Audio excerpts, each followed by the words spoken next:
Ngayong bagong taon, alamin natin kung ano-ano ang mga uso sa 2017.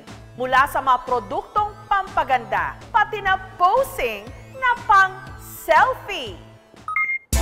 Marami ang nagtaka at nagulat nung nag-upload ng kanyang no makeup selfie ang American fashion model na si Kendall Jenner. Si Kendall, marami palang freckles o pekas. Ano pa man, nagpauso ito ng freckles craze. Pati yung mga wala, naglagay. Isa sa mga nakiuso, si James Roselio, aka Athena. For me kasi parang isa sa pinakamagandang skin imperfections na makikita sa tao. Ako hindi ko naman pinangarap magkaroon ng pekas, pero nagandahan na lang talaga ako sa freckles. Kaya in-apply ko na siya sa everyday makeup.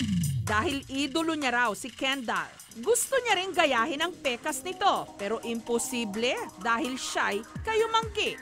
Kaya nanood na lang siya ng makeup tutorial sa YouTube at ginaya niya ito. Sa pamagitan ng paglalagay ng eyeshadow at powder. Ang ginagamit ko sa paggawa ng freckles is one shade darker na concealer. Tapos ang ginagamit ko is this small brush dito at saka konti sa noo para hindi siya magmukhang messy. Wala pang isang oras, meron na siyang freckles. Nakakaganda pala, tapos nakakabata. Every time na dumadaan ako sa kanto namin, ayan na siya, ang ganda naman. Freckles o pekas, skin cells na may melanin o pigment. Kadalasan daw itong namamana. Kahit sino, maaring magkaroon. Malimit sa mga mapuputi ang balat. Ang mga taong nagkakaroon ng freckles, meron silang genetic predisposition. And kapag nag-expose sila sa araw, dun na si-stimulate o dun na trigger yung paglabas ng mga freckles. Para hindi dumami ang freckles, kailangan proteksyonan ng pasyente ang sarili niya laban sa araw. So, bata pa lang dapat nagsa-sunscreen na siya. Friends!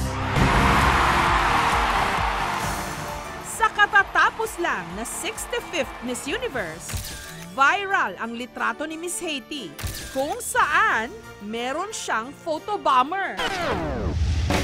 Ang foreignoy na si Richard Wan na may kakaibang pose. Ang tawag dito, dab. Kami talaga, sinadya namin na sobrang aga andyan na kami para we get the best seats in the house. Siyempre, once in a lifetime na nakaupo ka sa front row, nasa pit, nalalakad lahat ng babae doon. Every time na may camera ng pagkami palagi, na parang gulo-guluhan lang talaga. Pero hindi niya raw inakala na makukuhanan pala siya ng litrato. Unang na medyo na-viral na photo is me and ako nasa likod ng ni Pia. And I think it was on Facebook page, doon ang simula yan. So kinontak ko yung photographer. He sent me some photos and he saw, there were some photos na nagdadab daw ako. Nakatuwa to ah. Para sa akin, dabbing is just a form of celebration. If you're happy, just dub. Kaya ngayon, mahanap mo ng tao and mag-photobomb lang ko. Let's go!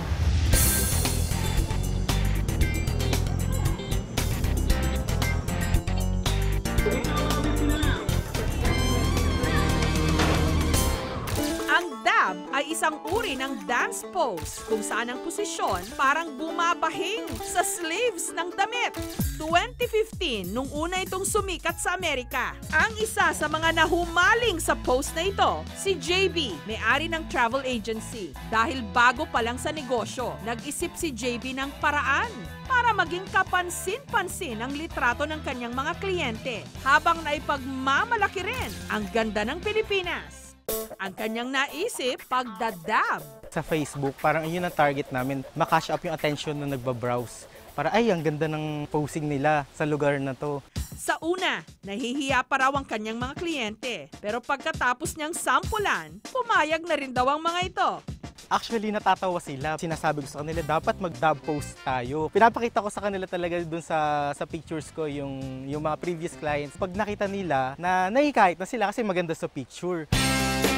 Pekeng pekas, kakaibang pose, mga usong hindi man madaling sakyan, pinapalaganap ng mga natutuwa.